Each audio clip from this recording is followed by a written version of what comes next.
Boa noite, pessoal. Essa apresentação ela vai ser sobre pesquisas com tamanduá-bandeira que a gente vem desenvolvendo no Brasil Central. E nessa noite eu vou apresentar para vocês 3 linhas de pesquisa que a gente tem desenvolvido. Essa palestra ela vai ser em português, os slides estão em inglês.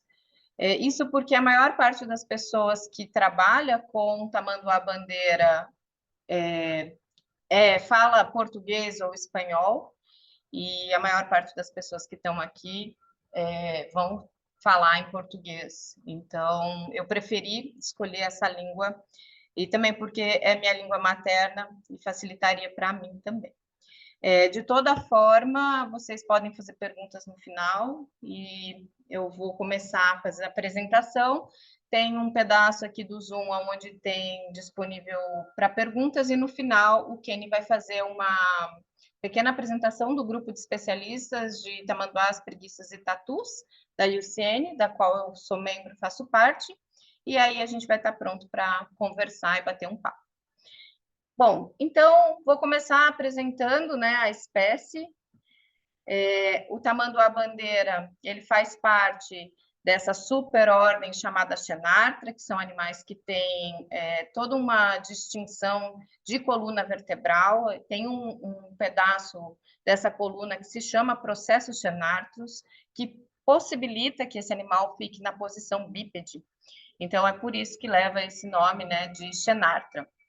A ordem atual é pilosa, subordem vermilíngua e o tamanduá-bandeira, assim como os outros tamanduás, estão na família Myrmecophagidae. O tamanduá-bandeira é o único animal do gênero Myrmecophaga e também a espécie única Myrmecophaga tridáctila, um animal conhecido como Giant Anteater ou Great Anteater em inglês, tamanduá-bandeira, bandeira, bandurra em português e osso hormigueiro em espanhol. Eu trago aqui a primeira imagem para vocês, que é a distribuição da espécie reconhecida pela IUCN, e onde a gente tem o rachurado, né, que é aqui nessa parte norte, na América Central e no sul da distribuição do animal, a gente tem a possível extinção da espécie. Entretanto, é uma espécie que tem uma distribuição ampla, está aqui na América do Sul e originário na América do Sul já há 12 mil anos, e isso fala um pouco sobre a plasticidade ambiental que esse animal tem. Recentemente, a Aline Giraud e colaboradores publicaram esse trabalho mostrando a dependência desse animal para a termorregulação em áreas florestais. E por que eu trouxe isso já logo de cara? Existe uma tendência das pessoas, inclusive pesquisadores, de associar tamanduá-bandeira a uma área aberta.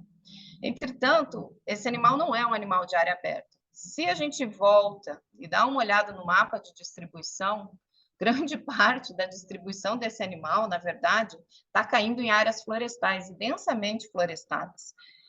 Então, não é um animal de área aberta e é um animal que tem dependência forte de áreas florestais e florestadas para sua termorregulação. Dentre todos os tamanduás, essa é a espécie mais estudada, mais bem estudada. Entretanto, existe uma tendência de pesquisas sempre com o mesmo tema e, apesar de ser uma espécie muito bem estudada, existem lacunas de conhecimento na história natural dessa espécie que são bastante preocupantes, exatamente pelo tamanho que esse animal tem, pela ampla distribuição e ocupação de ambientes, e a gente vem sempre estudando coisas muito similares e não ampliando as perguntas. Entretanto, recentemente, alguns grupos que aí estão concentrados principalmente no Brasil e em áreas da América Latina, começaram a olhar para outras perguntas, para perguntas que podem ser mais aplicadas aí para a conservação desse animal. Então, essa é uma apresentação muito rápida sobre essa espécie, que ela tem, infelizmente, uma série de ameaças, né? Hoje considerada aí pelo grupo de especialistas da IUCN como uma espécie vulnerável à extinção, e também no Brasil é considerada nessa mesma categoria, né, de vulnerável. E por que que isso acontece, né? É um animal que tem um porte grande, então tem aquela associação de animais de grande porte necessitarem de maiores áreas de vida, né? Mas, apesar disso, a gente tem que a destruição dos hábitats é o pior para esse animal. Então, apesar da plasticidade que um tamanduá-bandeira tem, existem algumas limitações que não são possíveis de serem extrapoladas. Então, por exemplo, a zona de termoneutralidade que esse animal tem, de termorregulação metabólica, ele não consegue ultrapassar. Então, sempre vai estar precisando de termorregular, e as áreas florestadas servem para isso. Então, quando eu perco habitat, principalmente para áreas de monocultura, áreas de agricultura, isso se torna um problema muito grande, não só para o tamanduá, mas como a maior parte dos animais sofre com a perda, degradação e alteração dos hábitats, né? E isso seria a maior ameaça, e a gente acha que já perdeu grande parte de ambientes adequados para essa espécie ao longo dos últimos 30 anos. E não tem nenhuma previsão de ser recuperado essas áreas. Então, a gente só vem tendo perdas, né? E aí encontra-se situações onde você vê um animal desse porte, né, andando numa cidade totalmente cimentada, né, cidades que são aí próximo da área rural, cidades menores de interior, mas mesmo assim, essa não é uma cena incomum. Inclusive em capitais como Goiânia e Campo Grande, isso pode acontecer nas áreas mais marginais aí da área urbana. Então, a gente tem mostrado por muitos caminhos, né, e grupos diferentes trabalhando, que essas áreas que estão sendo modificadas fortemente pelo ser humano, ela deixa marcas muito fortes nesse ambiente e impossibilita que esses animais, né, que essa espécie ali estejam.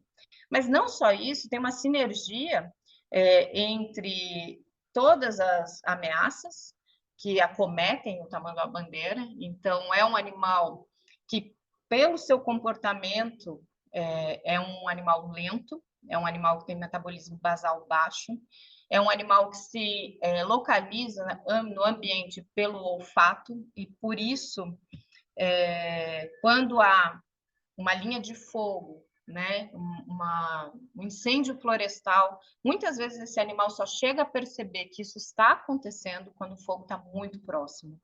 Então, é um animal acometido, né, que tem problemas muito sérios com essa relação dos incêndios florestais.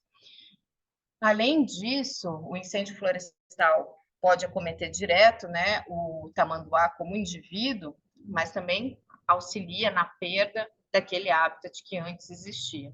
Fora isso, as matrizes rodoviárias todas têm trazido bastante contribuição na diminuição das populações. Então, os atropelamentos são muito grandes, e o Brasil aí está com um nível de atropelamento para essa espécie muito alto, né? Então, essas colisões veiculares, elas também têm diminuído populações drasticamente em alguns pontos da sua distribuição. Não para por aí, infelizmente, nas áreas rurais, o conflito com animais domésticos, principalmente cachorro, acontece. Quando as pessoas saem para caça e levam as matilhas de cães, esses cães encontram tamanduá, e existe esse conflito, né, entre cachorros domésticos e tamanduá-bandeira. Então, a gente tem perda de indivíduos por conta desse conflito, né? Além disso, em algumas localidades, existe caça ainda de tamanduá. Algumas dessas perdas de indivíduo, elas são motivadas por mitos, algumas são motivadas por as ideias simbológicas de que esse animal pode trazer um azar. Em algumas tribos, ele serve de comida, tribos indígenas. Então, essas pressões são menores, mas elas continuam existindo. De fato, a maior pressão sobre essa espécie é a perda de hábitat. Isso vinculado a uma taxa de crescimento populacional muito baixa, então um R aí populacional muito, muito baixo. Essa fêmea, ela vai ter um filhote aí a cada praticamente um ano, a gente coloca assim, às vezes um pouco menos, né? Mas ela tem um cuidado parental muito extenso. E enquanto tiver um cuidado parental, e a grande coisa é como esse animalzinho, esse filhote, chega na fase adulta. Ele vai conseguir chegar na fase adulta e contribuir, né, para a sua população, contribuir para o pool. Então, esse cuidado maternal inicial é muito importante. Então, essa fêmea, ela gasta bastante tempo, energia, cuidando desse animal. Essa é uma coisa muito emblemática na espécie. Recentemente, cientistas têm entendido que nós temos problemas com os agrotóxicos, também aí motivado pela alteração, né, do habitat, porque para a plantação de soja, cana, e outras monoculturas, é necessário passar, né, um nível de agrotóxico muito grande no ambiente, isso fica no solo e, infelizmente, pelo tipo de alimentação desse animal, que é especialista em formigas e cupins de solo, ele acaba bioacumulando esses metais, pode ser um metal pesado ou pode ser até mesmo químico, né? Ele pode levar à morte. Existe uma frente de pesquisadores tentando investigar como isso acontece, qual é o mecanismo disso e como que a gente consegue, de fato, provar que essa hipótese, né, que essa ideia que a gente vem tendo é realmente uma coisa que acontece.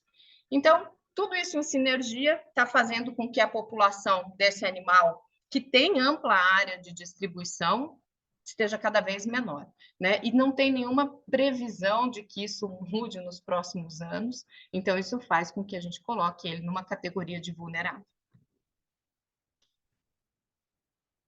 Então, motivada por todas essas questões, sem contar que é um animal incrível, é um animal que está aí, né, há muitos anos na América do Sul, então, tem o seu valor evolutivo incrível, é um animal plástico que consegue, né, uma adaptação aí às questões ambientais muito interessante.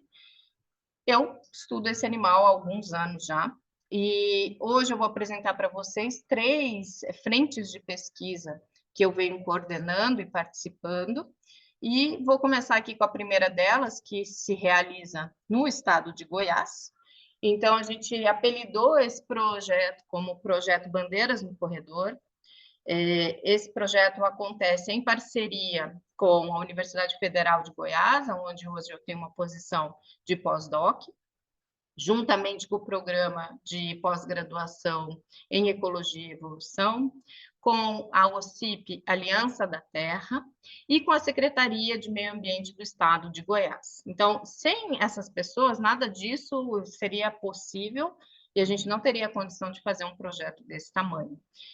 Especialmente, desenvolvem esse projeto a campo eu e um doutorando chamado Felipe, um pesquisador que começa aí a estudar mamíferos nessa região, o chefe das 2 unidades de conservação, que é o Maurício, a responsável técnica pela Aliança da Terra, Caroline Nóbrega, o professor Paulo De Marco e também a Paula Tambellini, que é aí da Secretaria do Meio Ambiente do Estado de Goiás. Então, para apresentar para vocês o que nós estamos desenvolvendo lá, tem esse mapa de estudo aqui em cima. Eu tenho uma área protegida, que é o Parque Estadual da Serra de Caldas Novas, e aqui bem pequeno existe o Parque Estadual da Mata Atlântica. Muitas pessoas não sabem, mas em Goiás tem Mata Atlântica e é representado exatamente por esse pedaço muito pequeno aqui. A ideia da secretaria do meio ambiente aqui do estado de Goiás, é de passar um corredor ecológico aonde a gente possa melhorar a conectividade desses dois parques aqui e ter esforços de conservação, seja de restauração, seja de conscientização ambiental dos proprietários rurais, para que a gente tenha um fluxo e uma dinâmica para a biodiversidade ser mantida aqui a longo prazo. Então, nesse sentido, a SEMAD, né, a Secretaria, entrou em contato com a Aliança da Terra, que é a OCIP, que já vem trabalhando nessa região com o combate ao fogo, é uma região que é propensa ao fogo. Então, a Aliança da Terra entrou em contato com a UFG e a gente, então, desenhou esse grande projeto que chama-se Bandeiras no Corredor. O Bandeiras no Corredor, então, hoje conta com 75 armadilhas fotográficas distribuídas equidistantemente a cada 3 quilômetros, e está distribuído em 5 municípios, começando pelo município de Rio Quente, Caldas Novas, Marzagão, Água Limpa e um pouquinho aí de Buriti Alegre. Essa é uma área muito especial, porque além de estar contrastando 2 biomas, tem toda a área rural aqui do meio é um ecótone. Isso faz essa área muito especial. Então, só para dar uma olhada um pouco melhor, essa é a situação que a gente tem, e ainda por cima bastante irrigada aqui, então tendo um potencial hídrico para a região bem interessante. Nós começamos o Bandeira no Corredor no ano passado com um projeto piloto, e já estamos agora finalmente coletando aí dados contínuos a cada 2 meses. A gente usa armadilhas fotográficas que ficam, né, numa árvore, acima do solo, aí uns 45 centímetros, para que a gente registre todos os tipos de espécie de mamíferos, e também estamos conseguindo verificar muita ave de solo, que também vai dar uma pesquisa à parte, né? Mas aí, em relação aos mamíferos, a gente tem uma série de mamíferos aí que tem algum grau de ameaça, alguns são mais comuns, mas nós temos sim mamíferos muito ameaçados de extinção que estão acontecendo nessa área de estudo. Entretanto, hoje o foco é para a gente falar do tamanduá-bandeira e o que nós temos de pensamento para essa espécie.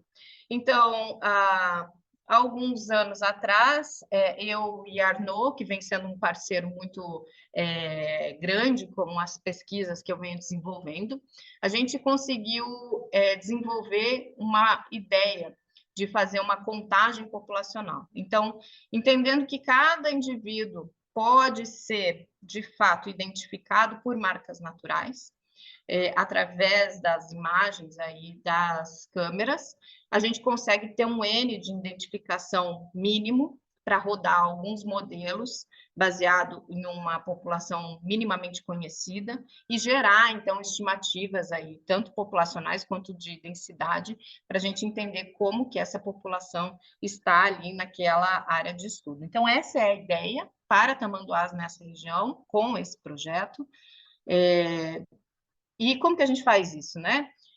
A gente se utiliza de uma série de marcas naturais, principalmente com as marcas das patas aqui, né? A gente chama isso aqui de cotovelo, esse pedacinho aqui de bracelete, e junto com a configuração do cotovelo com o bracelete complementarmente com a parte aqui do que seria a bandeira, né?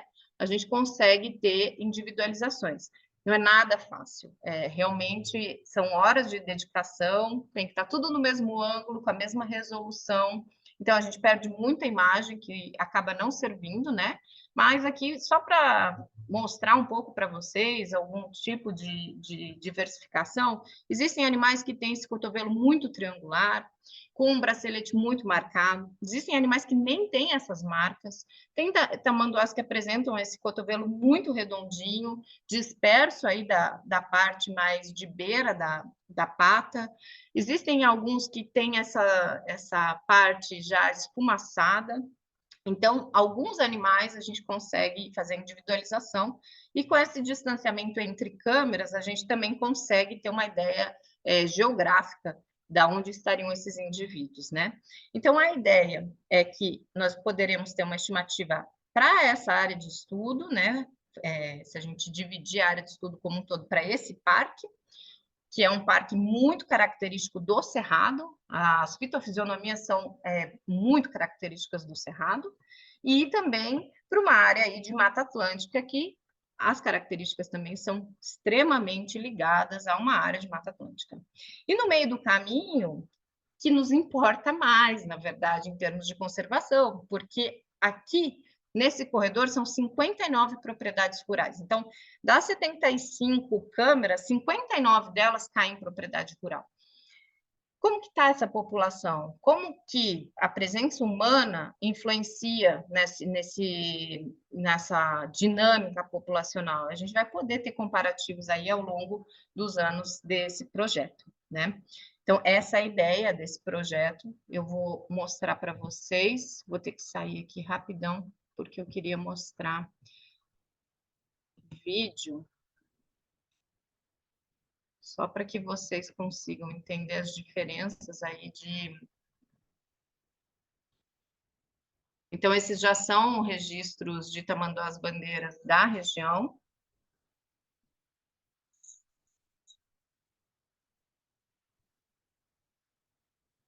Está travando. Esse aqui é um animal que tem um filhote, isso também ajuda nas individualizações. Ele tem uma marca muito conspícua.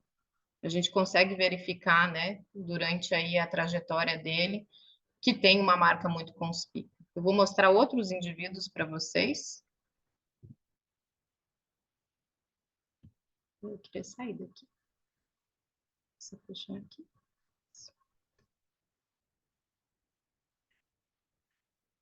Agora eu tenho esse outro indivíduo vindo. Se vocês já observarem, a marca não é tão conspícua, o cotovelo, e esse bracelete aqui já é bem diferenciado daquele primeiro.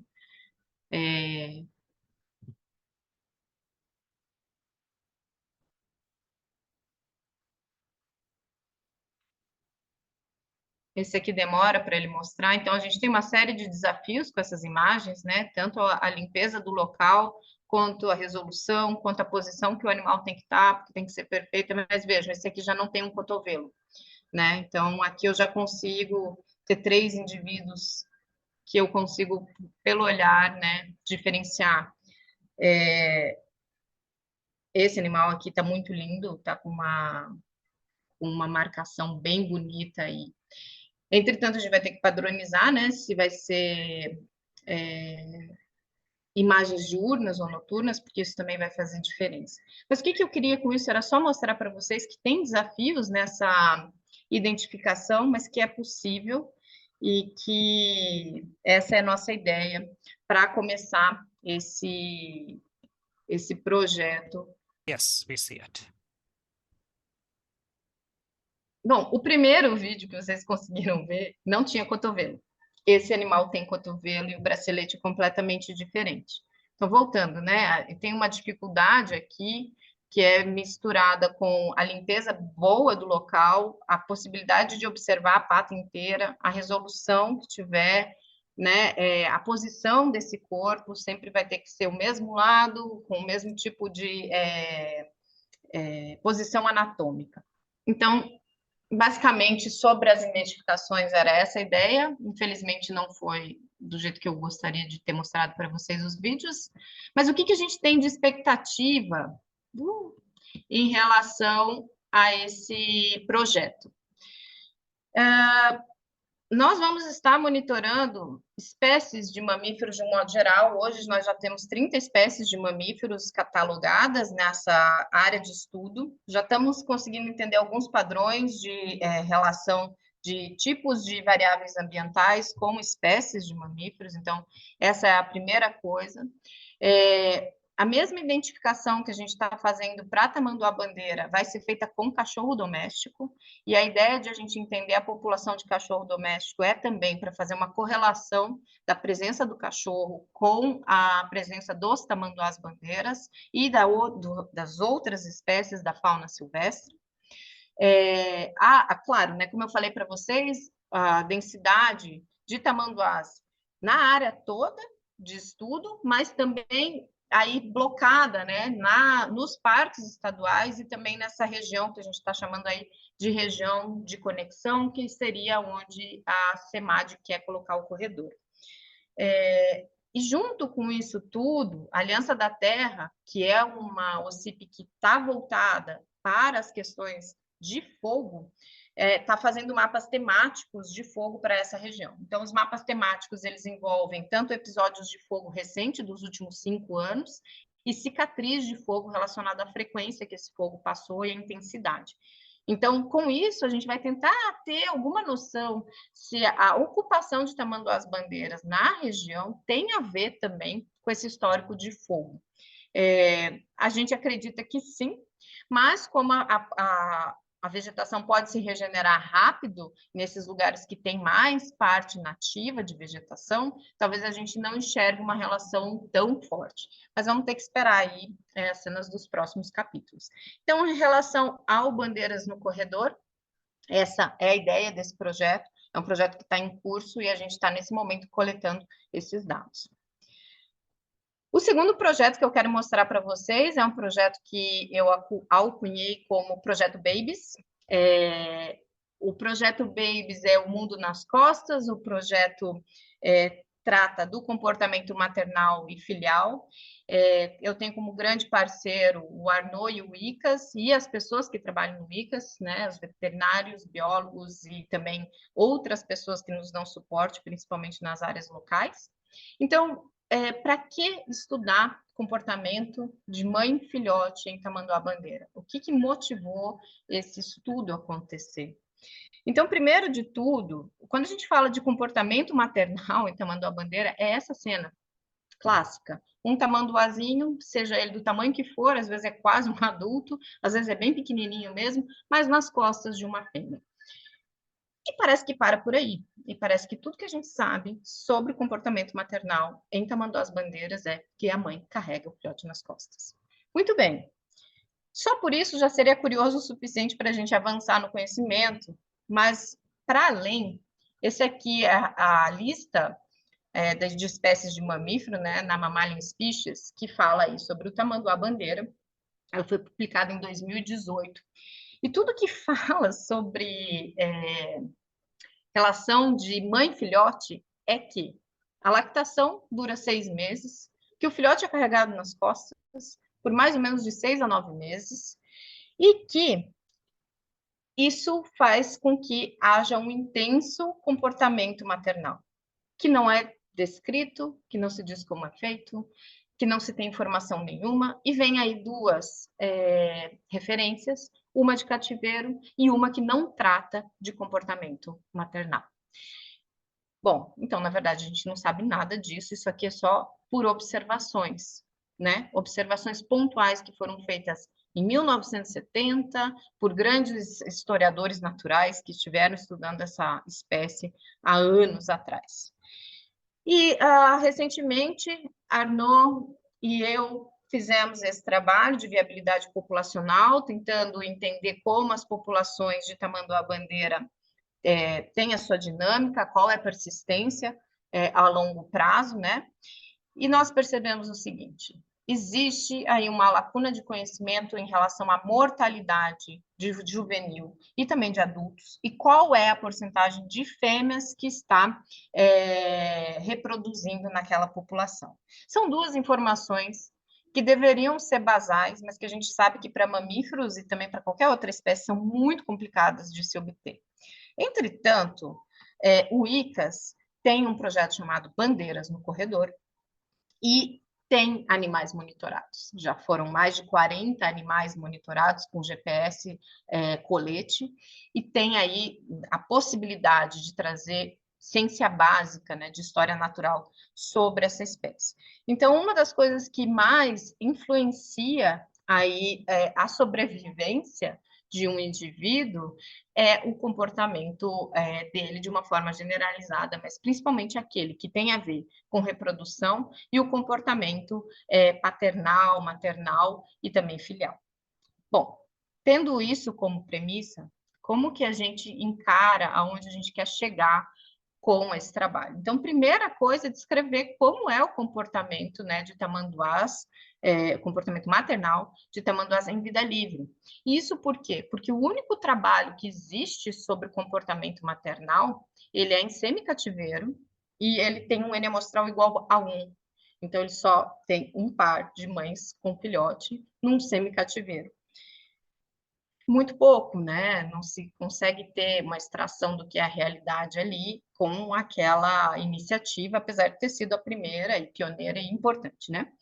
Então, quando que o comportamento maternal cessa? Quando que ele acaba? Qual idade esse juvenil tem? E com quanto tempo ele vai ter que começar a se virar sozinho? O que ele já aprendeu até lá? Né? Ele já aprendeu a comer? Ele já aprendeu sobre o seu território? O que ele sabe até lá, né? Como que essas frequências de exploração desse filhote vão acontecendo em cada um desses estágios, e aí dividido por meses, né, em relação ao cuidado maternal?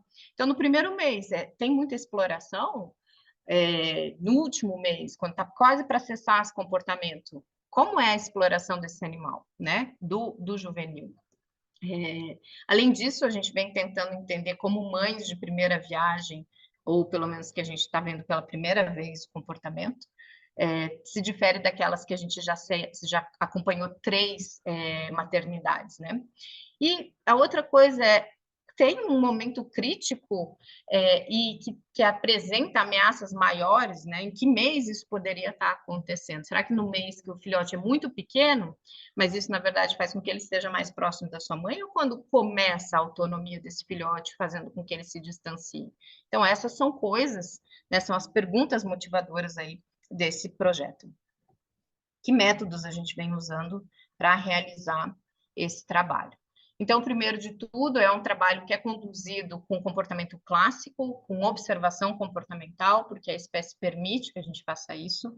Obviamente que existe o viés de que a gente só coleta informações comportamentais desse animal no momento diurno, né? Porque a gente não consegue acompanhar ele à noite sem ele nos perceber, mas é uma espécie que permite, né? Na verdade, não é que permite, porque ela nem sabe que nós estamos lá se a aproximação for certa.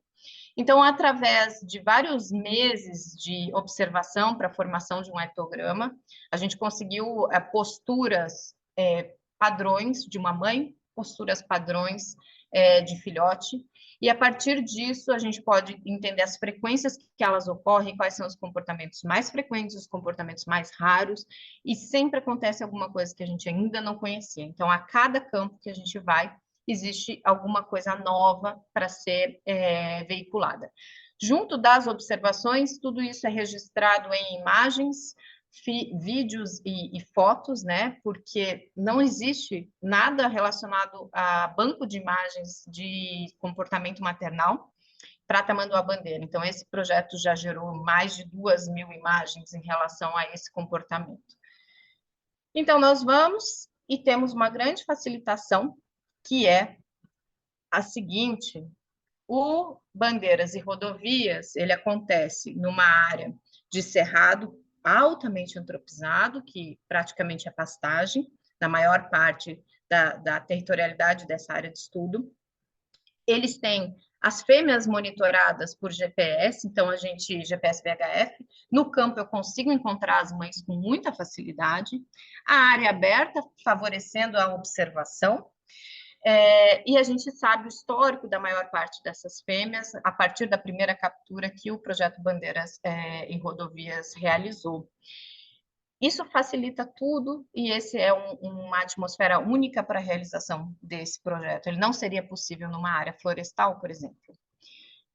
Então, para comportamentos de mãe, eu não vou apresentar os resultados, porque esse projeto está em curso e em análise agora também dos resultados, mas a gente conseguiu diferenciar o que um adulto tamanduá faz do que uma mãe adulta tamanduá faz. E é completamente diferente. Então, existem aí padrões comportamentais da mãe, exclusivos da mãe, e não tão presentes em adultos.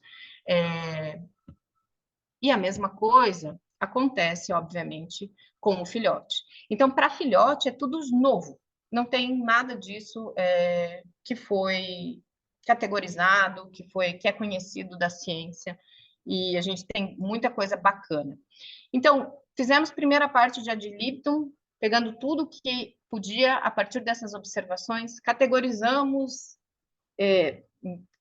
como que eu posso dizer, descrevemos cada uma dessas ações comportamentais e, por fim, colocamos nessas planilhas aí de frequência. E, recentemente, começamos a fazer essa metodologia que se chama Scan, que é como se eu estivesse tirando uma foto rápida do que está acontecendo. Então, eu tenho o contato entre a mãe e o filhote, o que eles estavam fazendo, quão distantes eles estavam, a data, o horário e em qual situação. E aí, ao longo da observação desse par, eu consigo ver algum desenvolvimento de mudança do que vai acontecendo em relação ao contato mãe-filhote. Esse é um projeto que me dá muita satisfação de fazer, porque ver a mãe com o filhote é realmente prazeroso, e aí eu vou mostrar para vocês algumas imagens que eu consegui. Essa imagem que ela é clássica, então o filhote aprende o que comer, onde comer com a mãe.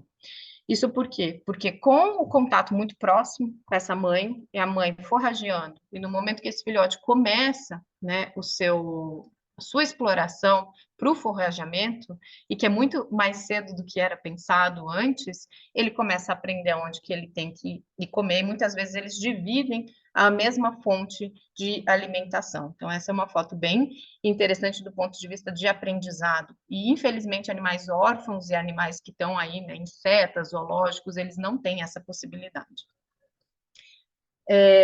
O contato maternal, no que a gente vem chamando de ninho, essa mãe cava ninhos, não tem uma fidelidade nesse espaço geográfico, mas esse ninho é um ninho que ali por 8 horas, 6 horas, e às vezes até mais, dependendo da temperatura ambiente, dependendo de como o clima está, essa mãe vai estar ali com o seu filhote e vão estar completamente protegidos. Então, essa imagem é uma imagem muito interessante, porque a mãe dorme e o filhote fica completamente protegido termicamente e com proteção física, qualquer que for, debaixo dessa cauda, né? O filhote aprende a seguir. E aqui vocês estão vendo um comportamento muito interessante, que é o de evitação. A mãe não deixa ele subir nas costas, ele vem, ele tenta subir nessas costas dessa mãe, seguindo ela por trás, ela levanta a cauda, uma sinalização que não é mais a hora de ele seguir em cima dela. Então, conforme ele vai se afastando dela no tempo, né, vai ficando mais velho, esse comportamento vai ficando mais frequente. Essa é uma foto muito interessante, a gente tem isso acontecendo repetidamente, não só essa cauda fornecendo aí toda essa proteção que eu já falei anteriormente, mas a proteção contra o sol em áreas onde não tem, né, como pasto, como a área lá, que é bastante aberta. Então, esse animal fica ali protegido. E aqui é um animal que jovem ainda, performando o que seria as suas explorações. E o que acontece? A mãe continua dormindo, esse filhote sai debaixo dessa cauda e começa a exploração. E aqui vocês veem muito próximo, né? É uma exploração muito perto, a mãe e o filhote. Entretanto, ele começa um distanciamento, esse distanciamento pode chegar a alguns metros, e aqui, né, no outro lado, vocês conseguem perceber esse filhote forrajando completamente sozinho. Esse é um filhote de 3 meses. Então, ele já tem essa capacidade na vida livre, o que não é possível em outro local. Eu vou mostrar essas 3 fotos em sequência. Esse aqui é um animal que está tentando mamar, então ele pede para mamar. Essa é a primeira imagem. Você vê ele tentando acessar aí a teta da mãe. Nessa segunda imagem, ele finalmente consegue acessar.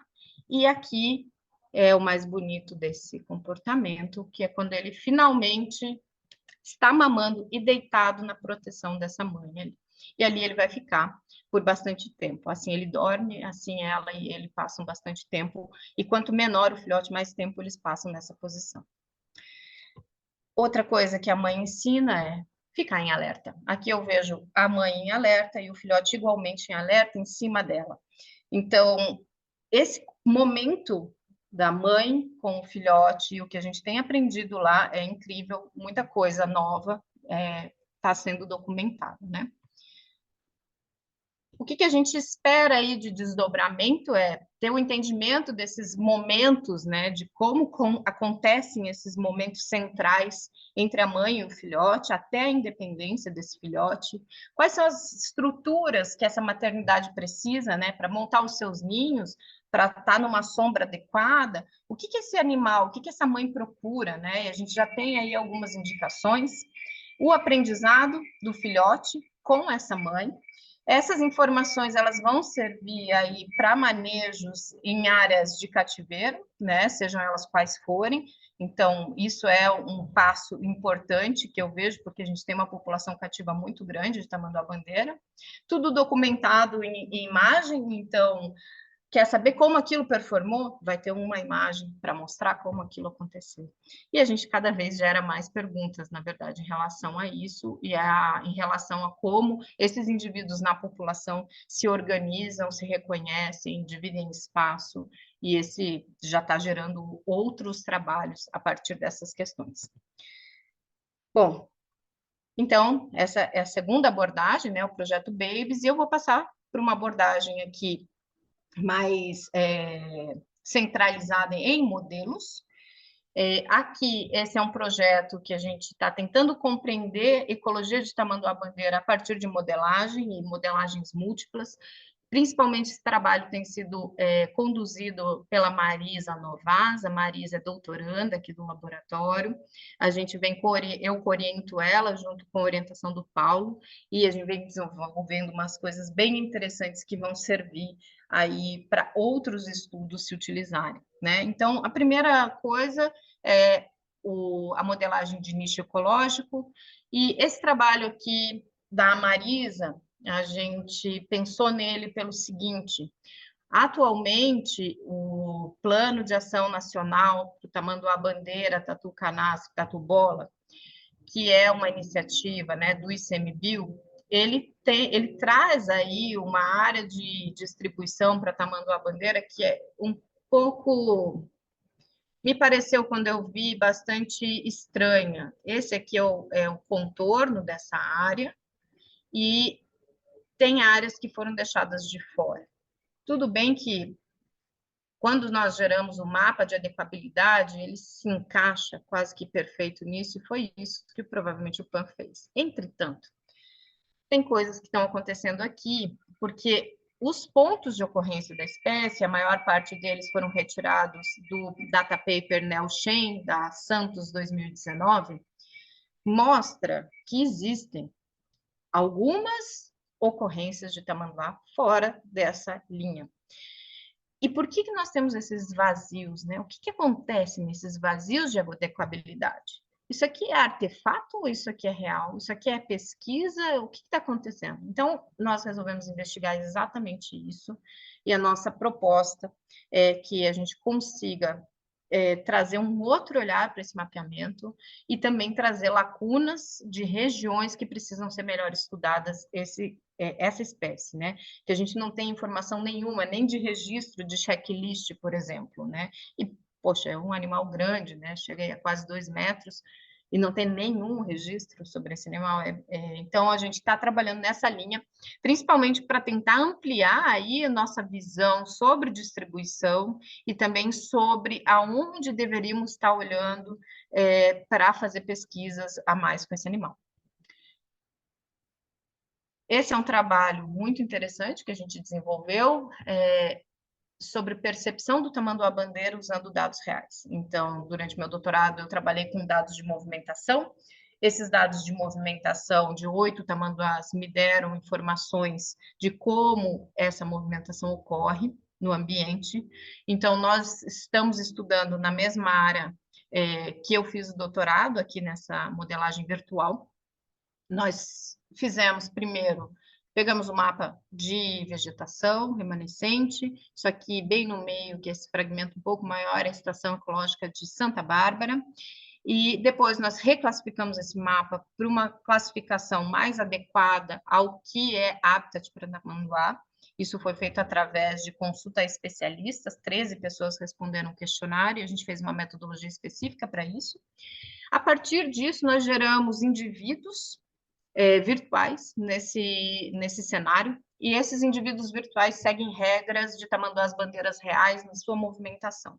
E nós tentamos entender como que esses indivíduos que a gente não monitorou, mas que a gente dá regras iguais aos que foram monitorados na natureza, se distribuem, como eles se movimentam. E aí, a partir disso, nós tivemos entendimento que até onde um tamanduá consegue perceber o seu ambiente. Qual é o buffer ao redor de um tamanduá? Que diâmetro é esse? Que a gente consegue ter a noção de até onde um tamanduá sabe se escolher aquele ambiente. Então, nós geramos vários buffers em volta de cada ponto, geramos espaço-tempo, né, para cada um deles, e a partir disso, nós agrupamos esses buffers e começamos a fazer a parte estatística para entender até onde eu tenho percepção. Então, os resultados já estão saindo, nós temos uma ideia que a percepção, ela é difusa aí até 3 quilômetros, 3 quilômetros, 2,5 quilômetros, e a partir disso não tem mais aí essa tal dessa percepção, né? Mas estamos ainda afinando um pouco esse trabalho. Mas vai sair uma coisa bem bacana sobre isso. E, por fim, esses dois primeiros produtos que a Marisa vem produzindo, né, a modelagem de nicho e a percepção, vão servir para nós fazermos essa modelagem que a gente está chamando aí de dinâmica populacional, onde a gente está colocando modelo de distribuição de espécies em nicho ecológico com demografia. Então, através do que a gente já fez com o Vortex, que eu e o Arnaud fizemos com o Vortex, a gente tem o R de crescimento populacional. Em cada célula, a gente coloca esse R, a gente coloca regras de atuação e, portanto, consegue entender como que essa população ela foi virtualmente, né, crescendo ao longo da sua origem, porque a gente começa aqui com um tempo histórico, né, onde esse é um trabalho do Gibbs e colaboradores de 2013, se eu não me engano, onde eles conseguiram ver que a origem do tamanduá é cerca de 12 mil anos atrás, e a partir disso a gente pegou o que seria uma vegetação do passado, junto com o clima passado, e geramos aí com os R's da população, como seria essa dispersão através do ponto de origem da população. A partir disso, nós olhamos para o tempo recente, que nós estamos chamando até 1985, considerando que não foram grandes as mudanças até lá, e também porque a gente não tem qualidade de mapa para atuar além. Então, aqui nós realizamos a mesma história, mas com uma vegetação diferenciada, e fizemos uma interpolação desses mapas, né, do que foi criado no histórico com 1985 do MAP Biomas. E, por fim, a gente tem um tempo recente, que a gente está chamando aí de contemporâneo, onde o MAP Biomas hoje tem os mapas de vegetação de 1985 até 2022. Então, ano a ano, nós fizemos a interpolação desses mapas e da nossa população flutuando no tempo e espaço. E esse é um modelo que a gente vai conseguir entender dispersão desde a origem e como os impactos de fragmentação atuaram nessa espécie, né? Nesses momentos cruciais aí. Tudo isso é feito virtualmente, mas, apesar disso, a gente consegue entender algumas regras de movimentação, regras da demografia desse animal, e está sendo uma coisa bastante interessante e vai servir para outros trabalhos também. Então, por fim, para fechar, né, esse trabalho, essa apresentação que eu vim fazer para vocês, foram 3 grandes linhas de pesquisa que a gente tem desenvolvido.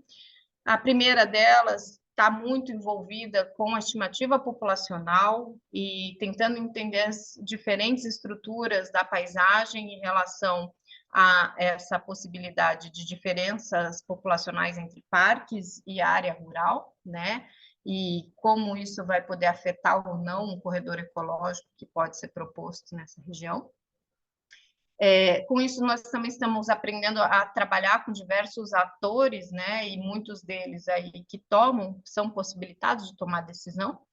Então, todos esses resultados, eles vão alimentar o Plano de Ação Nacional do Tamanduá-Bandeira, Tatu Canastra e Tatu Bola.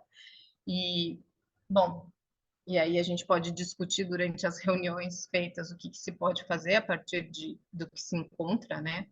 E a SEMAD, especificamente aqui no estado do Goiás, ele tem essa vontade de fazer esse corredor, então é uma iniciativa e é uma conversa muito importante em relação não só ao tamanduá, mas todas as espécies que ainda se utilizam daquele espaço como ambiente de suas casas, áreas de vida, enfim.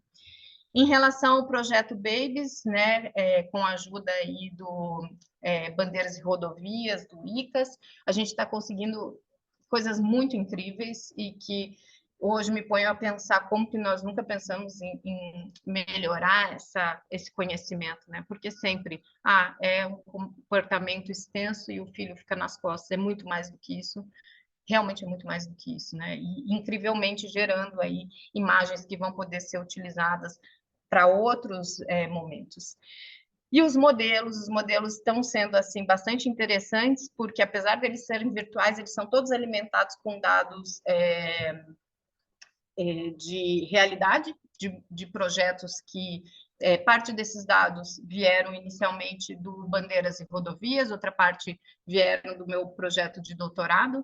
Então, as regras de movimentação desses animais estão sendo baseadas em realidade, né? Então, a gente espera ter uma coisa bastante interessante para apresentar nos próximos meses. Bom, por fim, se vocês tiverem perguntas, estou à disposição. Obrigado a todos que tiraram um tempo, né, para poder estar aqui comigo e escutar sobre essas linhas de pesquisa que a gente vem desenvolvendo. Desculpem pela parte dos vídeos, infelizmente vocês só viram 2, né, mas tudo bem. E é isso, gente. Muito obrigada, eu estou à disposição. So, Kenny, if you want to coordinate here. Yes. Obrigado, Alessandra. I wanted to let everyone know that we have an active Facebook and Instagram account. We have 2 more webinars coming up in October. One is on breeding 3-banded armadillos, and one is on ancient, extinct ground sloths, tree sloths, and sea sloths. We have a website, xenarthrans.org. It's available in English, Spanish, and Portuguese.